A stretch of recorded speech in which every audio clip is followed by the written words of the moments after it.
Obviously, with all this talk about time travel, we had to rank our favorite time machines. Who would we be if we didn't do at least some sort of ranking at the end of the show? We do it every week. So we asked you, the Nerd Herd, to vote for your favorite time machines. And I'm going to kick us off with number 1. But first, Doodle, do that dandy.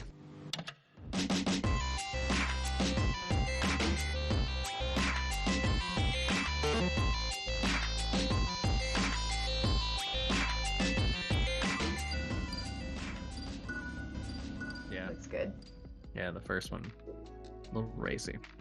Number 10, the Cosmic Treadmill from The Flash.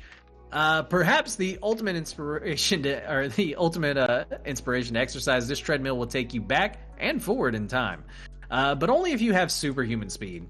Powered by cosmic rays and coordinated with radioactive pulse from a cosmic ray clock, Barry has used the Cosmic Treadmill in many of his exploits. He needed only to program what year he wanted to jump on, and what year he wanted to go to, and then just jump on and use his super speed to take him right to it, baby. He had to keep, basically, he had to keep the same. The crazy thing about the Cosmic Treadmill, though, is that when he's in that other time period, he has to keep the same internal vibration, or he would go immediately back to his own time. But that's actually like how he kind of snaps back and forth into it. He uses the Cosmic Treadmill to go back or forth, and then keeps his body at a certain vibration. It's a lot of weird vibration shit. I don't know, but apparently the Flash, the vibration has a lot to do with what he's doing. That's how he can go through stuff, too. But as soon as he wanted to return to the 20th century, he would just release those internal vibrations. He was home. Seems simple enough. But the Cosmic Treadmill, while only being able to be used by the Flash, still pretty fucking awesome way of time travel. And it made number 10 on this week's countdown. But number 9 may be a little bit cooler, even though not from the DC, but also still a great piece of pop culture. Nelly, tell the people, what do we got at number 9 in this week's countdown? Well, it may not be as good vibrations as Marky Mark would like from The Flash, but it is the quantum accelerator from Quantum Leap. A lot of fans are still bitter that Dr. Sam Beckett never made it home after getting lost in time due to an experiment that went way wrong. Sam found himself leaping, Quantum Leap, from time to time and into person after person so that he could put right what once was wrong. That's what he says in the movie, just so y'all know. Quantum Leap introduced a supernatural and kind of more spiritual element into its quantum physics-based science, suggesting that God, time, fate, or whatever took control of the quantum accelerator, which was controlling Sam's leaps into the lives of those who needed him most throughout time. So instead of just wibbly-wobbly jumping to wherever, it was wherever he could do the most good. His aim throughout the series was to help enough people that he might someday earn his passage back home where he would need himself most. But the cryptid final episode stated that he never did. Poor guy. Just didn't really do it. That's our number 9, voted anew by the Nerd Herd, which is a reminder that this entire list is your fault. If you don't like it, you should vote more. Exercise your right to democracy. It is simple democracy here at Geek Life. We give the choices are yours. Yeah, all y'all. Ron, what do you have for us for number 8? Number 8 on our list. Grab your boards, ladies and gentlemen. We have the Waverider from Legends of Tomorrow. In DC Legends of Tomorrow, the Waverider, WR2059, is a time ship created by the Masters for the purpose of policing the timeline. It is highly intelligent and sentient vessel capable of flying through time and space. The vessel is divided into 36 separate compartments, including spacious amenities for the crew, an armory, medical suite, and much more. The Waverider isn't just a time ship. It can also travel through water, space, and hyperspace. It is an incredibly versatile ship, and it's also quite large. The series never explicitly states how many people it can hold, but it's likely in the dozens or around 100 or more. That's a lot of heroes going back in time. That is. Yeah, that's a shitload of people to be on a time ship. That's a shipload of people. That's a shipload of people to be going back in time. That's a lot of butterflies to be affected. A lot of butterflies. They be affecting a shitload of butterflies. But yeah, no, I see chat popping off already talking about how this should be a little bit higher. But come on, it's Legends of Tomorrow. Anyway, number 7 in this week's countdown is the Briefcase from Umbrella Academy. In the Umbrella Academy, time travel is achieved in 2 ways. The first, via natural ability number 5 possesses, while the second involving a briefcase carried by agents of the Commission, which is an organization responsible for policing the timeline via assassination. Though it isn't explicitly stated in the series, the briefcase is capable of transporting people through time and space. It is a portable time machine used by the Commission, but is never stated exactly what is inside it or how it works. But what is known is that anyone can use the briefcase, and it appears capable of transporting people at any point in time or space, which can be pretty handy. And all you have to do, I think, is type in a little bit on I think it's basically like the briefcase's code. You put in the date and then boom, it just takes you there. It's got to be one of the most simplest time machines out there. I kind of get why it made number 7 on this week's countdown. I personally would rather have number 5's just natural ability to travel through time, but a pimped out briefcase will do. And then that brings us to number 6 on this week's countdown, which I think I may have tricked the people by putting this even on the list, but we'll get into it. All your fault. It's the Hypertime Watch from Clockstoppers. That's right, folks. The NSA-funded Quantum Tech, or QT Corporation, has slated a project to develop Hypertime, a technology which allows its users molecules to speed up to the point where it appears the world stands still. At first, the watch does have a glitch where it gives subjects in hypertime, makes them age rapidly when coming out of hypertime. But according to the movie, you could actually stack hypertime with a watch while being in a hypertime dome, and then you could even go through walls with that shit. I don't know if you guys remember whenever Nickelodeon used to make movies, but this is one of those classics, and I think it's one of those that people may remember just kind of like what happened in it, or maybe not. They maybe remember the movie, but not what happened in it. And so, but even though it's number 6 on this week's countdown, it's actually a very shitty way to travel through time. Okay, as you were like describing this to me, I for some reason thought this was real. I'm like, wait, NASA did this? No, that's in the movie. The NSA funded this, and so like it was the NSA. Okay, which I think is hilarious because this came out in 2001, which means this was either pre 9/11 or post. I'm googling it. Hold on. And depending on when, that is very important to its kind of like, I guess, criticism of the NSA in this. Because if you don't know, like pre 9/11, the NSA really wasn't even all that known. It was post 9/11, these guys got tons of funding. And so this movie was supposed to come out in October of 2001, and it actually got pushed to August of 2002 as a result. Oh, so this was one of those that got actually affected by 9/11. Wow. That's a whole list in itself. Never forget. But that's enough about the NSA and 9/11. Watch this swing. Number 5 on this week's countdown. Braun, give the people what they want. What is number 5 on this week's countdown? Number 5 on this week's countdown is the Space-Time Key from Sailor Moon. The Space-Time Key is a magical item from the Sailor Guardian of Space-Time, Sailor Pluto, that was carried and used by Chibiusa Tsukino after the latter had taken... What? Did I nail it? Yeah.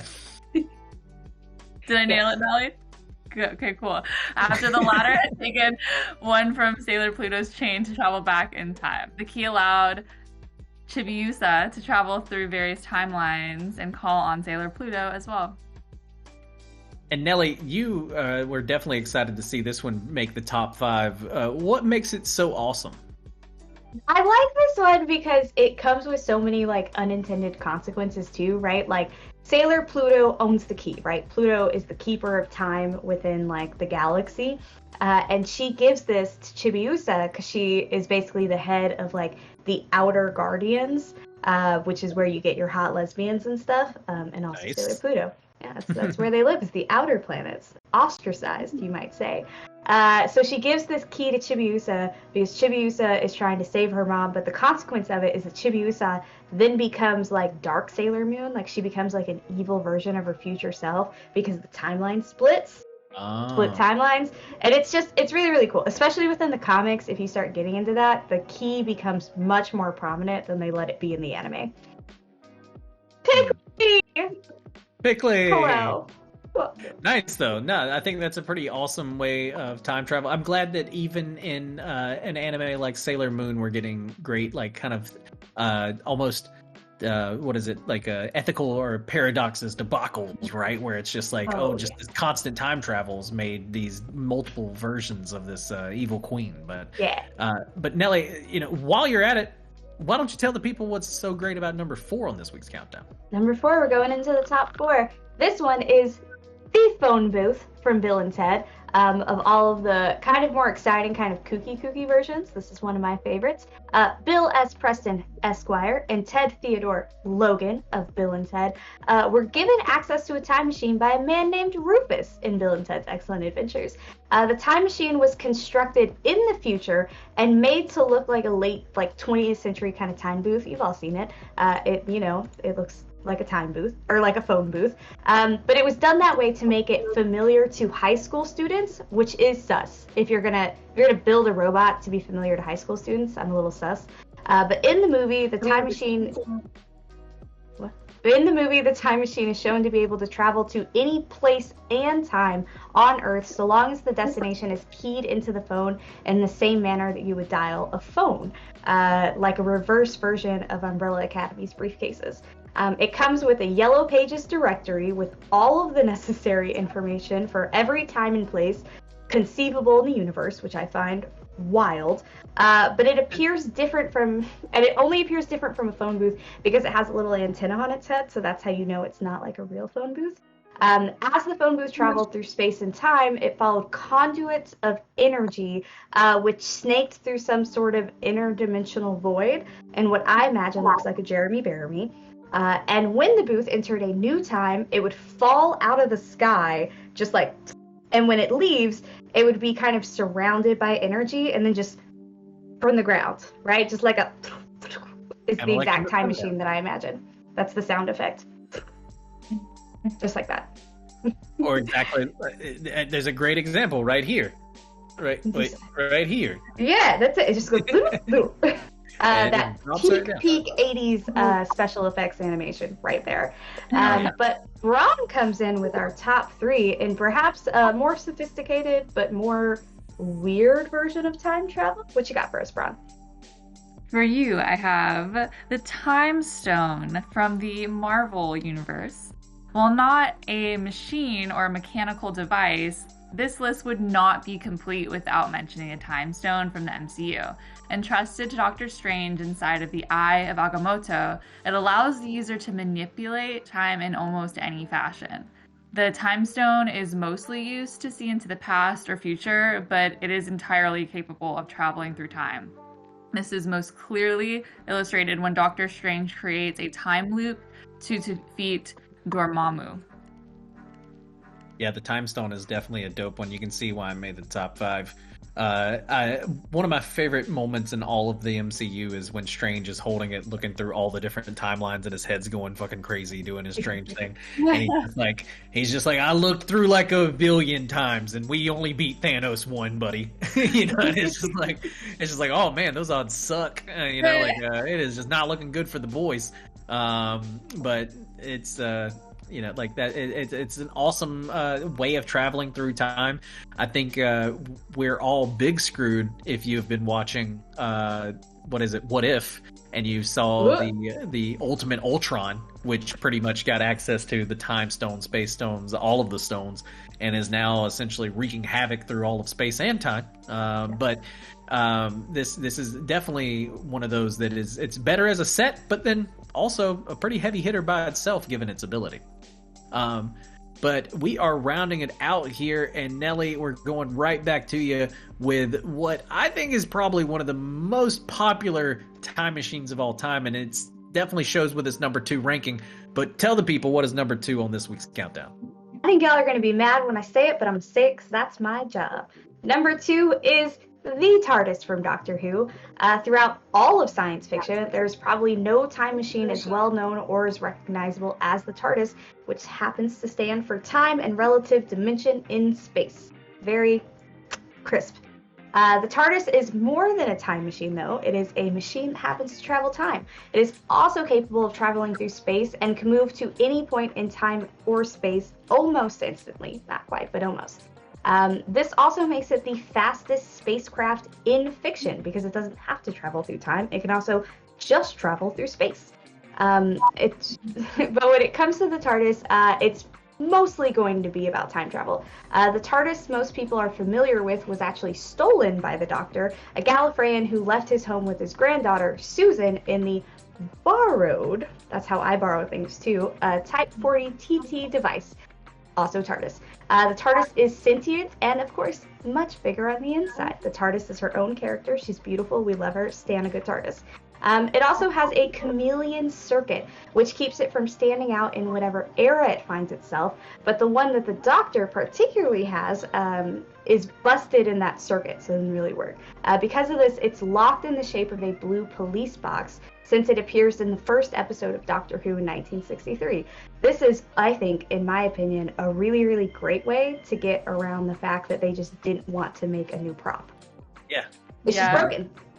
Yeah, it's just broken. And that's okay. It's okay to travel through time and space in broken objects. It's not gonna have a butterfly effect. Yeah, it's never gonna fuck anything up. I know there's a lot of fans of Doctor Who. I actually surprise people all the time whenever I tell them I've never seen Doctor Who. I know of it, right? Like, obviously, it's so huge in the zeitgeist, right? And then pop culture. But it's great to see the TARDIS sitting here at number 2. I didn't know it was sentient. That actually makes it a lot more interesting. It's almost like a fucking Knight Rider situation here. Yeah, it kind of is. Like, she has her own personality. She's a little bit sassy, and she might be in love with the Doctor. That is phenomenal. Well, I will definitely check it out sometime. 1963, though, it always gets a little harder whenever I have to dip into TV shows that were made 20 years prior. You don't have to start. Yeah, you can just start with 9. Start with 9 in year 2000. Well, I'm going to wrap us up this week with number 1 on the countdown, which is, obvious. I think everybody probably knows which one we're going to be naming here since the TARDIS was at number 2. It's the DeLorean from Back to the Future. Possibly the most iconic time machine from modern film, and certainly the coolest. Doc Brown's DeLorean was powered by the flux capacitor, which was essentially MacGuffin, an all-in-one import story device that has never been explained, and nobody in the audience cared. The movie was so well made, providing a mix of comedy, thrills, and science fiction that we all just kind of went with it. We were like, yeah, he hit his head, he came with a flux capacitor. It's flux capacitor, it travels in time. The 2 sequels got mixed reviews, though I think they were pretty great. But the first one's well-renowned to geeks everywhere. And me and Kate were actually talking a little bit earlier. I don't think it's 3 movies. I think it's 1 movie broken up into 3 parts. So, you may like part 1 the most, but, parts 2 and 3 tell the full story. And so, anyway, the DeLorean being number 1, I think was kind of obvious. Geeks everywhere love the DeLorean. It's on my list of things to have tatted on my body. I fuck with this movie so hard. I have been just wanting to get in the back of my DeLorean, gun it to 88 and hit 1.21 gigawatts of electricity. And my whole life, I've always wanted it. I want to buy a DeLorean. That's why, I think I voted for this one multiple times to make sure that it got, to the number 1 spot. But what do you guys feel? Do you think the DeLorean deserves to be number 1? Do you feel like, oh no, it needs to get back on the road? But, it doesn't. It doesn't need roads. It can fly now. So, what are you guys' thoughts on the DeLorean being number 1 on this week's countdown? I'm here for it. I like it here. I can stay with DeLorean. In a chat. We got our chatbots working. Look at us go. I like the DeLorean as number 1 because in my area in Austin, there's actually a group that collects that particular car, and you'll see them just driving around, and I'm just going back in time. But they're going really slow because they want to show their car off to everybody, so they'll never make it. Yeah, it's forever changed that car too. Before this movie, this was just a car. Yeah. And it's not just a car. It's a car that got discontinued. So we're not even talking about a popular car. So just a shitty car. But see, that's the thing, though. It's not that shitty of a car. It was made with stainless steel, so that's why the reason that a lot of these 85 DeLoreans, you can still buy an 85 DeLorean with the original body, no rust. Yeah. They were made completely rust-proof, essentially, like this whole fucking car. I love them. There was actually, I don't know, Dodd may not remember this, Braun, you may not remember this. We all went to college together, for everyone that's tuning in. A lot of us did anyway. In Tuscaloosa, great city of Tuscaloosa, Alabama, there was actually a professor that drove a DeLorean, and I hated that guy just because I envied everything about him. I was like, you're a professor at Bama and you drive a DeLorean? This is like my dream life. Like, what are you doing, man? I did see one going around town. I didn't know it belonged to a professor. Yeah, it was a professor, and he drove that DeLorean. I always loved it, man. It was really cool to see on campus. Professor. It's a cool car, so I think that's why people gravitate towards it. It's practical, like we were saying earlier. It's something tangible. Like, I think when people think of a time travel device, they think of something they get in, sit in, put some numbers in, and then it goes. And I think the movie was so iconic that it really just like drove home, like, oh shit, like this is a time machine. And so it has such a unique look. Like you can look at the DeLorean and it doesn't look like any other car that you still see anywhere. So. No, exactly. And that's why it's number one on this week's countdown, baby. But that's pretty much it for the show, guys. That's pretty much wraps it all up. I think, a few things to note. Number one, the reason why we went so deep into time change your clocks. Go look at your clock on your stove right now. It's wrong by an hour. I thought it happened tonight. No, it happened yesterday. It's already happened. Time's already changed. Same. I literally have went all day until I got back home from like buying some groceries earlier, thinking, "Oh, time's gonna change tonight. Time's gonna change tonight." No, it's already fucking changed. We're already living in the changed time. It changed. Happening. It's real. And then this whole episode was sponsored by Netflix's The Atom Project. No, I'm just kidding. It wasn't. I wish it was, but take that clip, Netflix. Can you imagine that bag? It'd be so good. Right? That'd be great. We would all be drinking Dom Perignon after the stream, just because of that. I got my peach Waterloo. No, I will literally probably just be drinking like water or some sort of nice sparkly seltzer. But I'm just kidding. I hate those things. If Jessie was here, she'd still yell about it. Anyway, well, that wraps it up for this episode of Geek Life. We hope you have enjoyed everything that you've seen today. Remember that if you want more Geek Life, you can always follow us on our Twitter, Twitch. There's a whole link down below right here. There's a LinkTree also. Join the Discord, the Nerd Herd. If you haven't heard, that's who voted on this top 10 that we just went over. It was Nerd you is the nerds. word. And that's the word with the nerds. Come back with Purd. You can find me at Gonzo Gone Live on the Twitterverses. Nelly, where can they find you at? You can find me at Littlest Nelly. Also, look, I made chat things. You can see them. Look, that's Jay. This is me. Look at that. We're so techie. We're so cool. It's like we're living in the future. Bron, where can the people find you at? You can find me on Instagram. Anything you wanna... At SpaceNib, just click that link. Also wanted to give a quick honorable mention to one of my favorite time machines, which did not make it on the list, and that is the Magic School Bus. Oh, the Magic School Bus would have been a good one. Yeah. Oh, that was so totally supposed to make the list. Yep. Any other honorable mentions? We got the Magic School Bus. I mean, the Time Machine from, the H.G. Wells, whatever the fuck Time Machine. That's a classic. That's fair. That's fair. Maybe Rick's portal gun. That'd be a cool one. Yeah, that's yeah. I'm sure. I feel like there's a ton out there. There's that one Harry Potter. Fucks with Harry Potter. Oh yeah. Hot Time Machine. Yeah. Yep. Time Machine. A little Texas on that one. The Hot Tub Time Machine. Hot Tub Time Machine. Big sexy. You can also check out this premium Geek Life content. That's good. This good shit that you're getting right now. It's always going to be on the YouTubes, the Instagrams, Facebook. We share it to Facebook still, even though that's only used by your mom. We still share it to it. She loves us. Yeah, she's our biggest fan. And I don't mean that like obsessed. Don't mean that like a weird, like kind of like your mom joke. Genuinely, your mom's a huge fan. She's a great woman. She's very supportive. You should call her. I kind of do. Your mom flirts with me on Facebook. We're in a poke war. It's been going on for 3 years. Big shout out to our moderator. Who was our moderator this week, guys? Nelly, did you still moderate? Me! Yeah, Nelly with the moderation. Great job to our video producer, Cape, who typically always back there on the ones and twos. You did a great job. We are almost at 2 hours straight on this fucking stream, and it didn't drop. Suck it, technical difficulties. That was smooth, boys. That's how you do it. That's how you run it.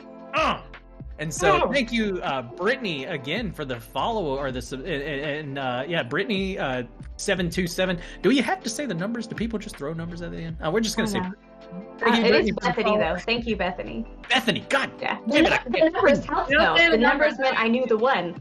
Yeah. There you go. Thank you, Bethany, for the follow. Thank you, Toddly Awesome, for the sub. We can't wait to have you back on the show. Kev, you'll be back soon. Thank you, Pinky, for the cheer. I mean, that's always awesome. I love a good cheer. It lets me know, like, hey, go team. So, but thank you all for your support. We'll be back, obviously, next week with some more stuff. I don't know, like, we usually have your Free Game Fridays. I usually try to do something on your Sundays. We obviously do the main show every other Sunday, so stick around. You're going to have that one. Until then, check out the YouTubes and everything else. Like I said, guys, thanks for sticking around. Caper Doodle. Thanks, Roos, for the gifts. Thanks, Doopler, for not having subscribed before. Oh, look at that. God damn it. Is that like the 10th time you've subbed? Every fucking time. Cape, you work here. You work here. Anyway, that's our show. Thanks for sticking around. Thanks for watching it. Until next week. Peace.